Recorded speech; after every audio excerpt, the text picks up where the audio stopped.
Next Nyquist stability criteria most IMP question છે. જીટીયુમાં એક્ઝામમાં ઘણીવાર આ ક્વેશ્ચન તમને એક્ઝામમાં પૂછાઈ ગયો છે, બરાબર. તો ખાસ જે આ થિયરી સ્ટડી કરીએ તે ખાસ તમારે લખવાની રહેશે, જેટલું પણ આજે સમજાવીએ એટલું. ઓકે, તો સ્ટાર્ટ કરીએ. નાઇક્વિસ્ટ ક્રાઇટેરિયાનો ઉપયોગથી સિસ્ટમની સ્ટેબિલિટી જાણી શકાય છે. ઓકે, સિસ્ટમની સ્ટેબિલિટી ફાઇન્ડ કરી શકાય છે. આની અગાઉ પણ આપણે જોયું કે સિસ્ટમની સ્ટેબિલિટી આપણે અલગ અલગ ક્રાઇટેરિયાથી ફાઇન્ડ કરી, બરાબર.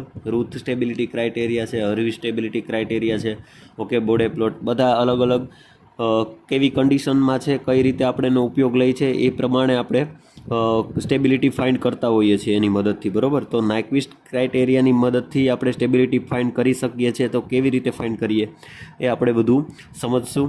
ઓકે, અને શું કરવા ફાઇન્ડ કરીએ છીએ, ઓકે, એની થિયરી, એ બધું આપણે ઇન ડિટેલ સમજીશું, બરાબર. તો એસની વેલ્યુ -j થી +j સુધી લઈએ તો તેને કોરસ્પોન્ડિંગ GH પ્લેનમાં પાથ મળે. આ પાથને નાઇક્વિસ્ટ પ્લોટ કહેવામાં આવે છે, બરાબર. આ ખાસ ડેફિનેશન યાદ રાખજો. એસની વેલ્યુ જે છે, બરાબર, એસ પ્લેનની જે વેલ્યુ છે, ઓકે, એ -j થી +j સુધી લઈએ તો તેને કોરસ્પોન્ડિંગ GH અને HH પ્લેનમાં પાથ મળે.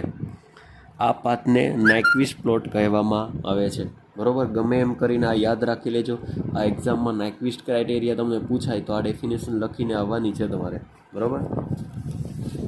નેક્સ્ટ જોઈએ તો આપણે કેરેક્ટરિસ્ટિક ઇક્વેશન જોયું, બરાબર. કેરેક્ટરિસ્ટિક ઇક્વેશન શું હતું કે 1 + GH HH, બરાબર. તે આપણું શું હતું, કેરેક્ટરિસ્ટિક ઇક્વેશન. અને GH HHનો પ્લોટ દોરીએ, બરાબર. આપણે દોરીએ છીએ GH અને HHનો પ્લોટ, બરાબર. તેથી -1 + j પોઈન્ટને ક્રિટિકલ પોઈન્ટ ગણીએ છીએ, બરાબર. આપણે આ GH અને HH પ્લોટ દોરીએ છીએ, ઓકે.